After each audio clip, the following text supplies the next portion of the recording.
Hello everyone, welcome to our channel, and today we will see how we can recover WhatsApp photos without backup. So for that, go to your settings, and in your settings go to your app settings.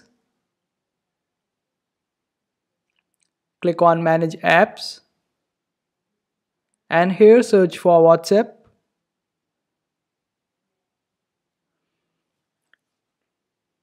Click on storage and click on clear data.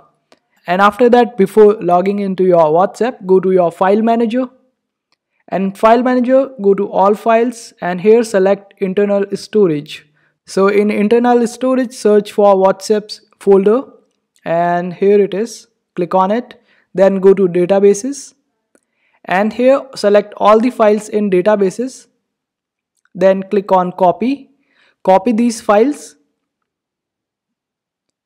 and go back, and here in this folder of WhatsApp, create a new folder and name this folder as backup.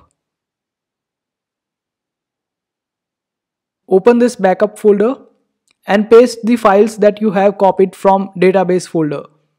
And after opening up WhatsApp, click on restore instead of clicking on skip, and it will automatically detect the files that we have backed up. And that's how you do it. I hope this video was helpful. Make sure to hit that like button and also subscribe to our channel for more helpful videos.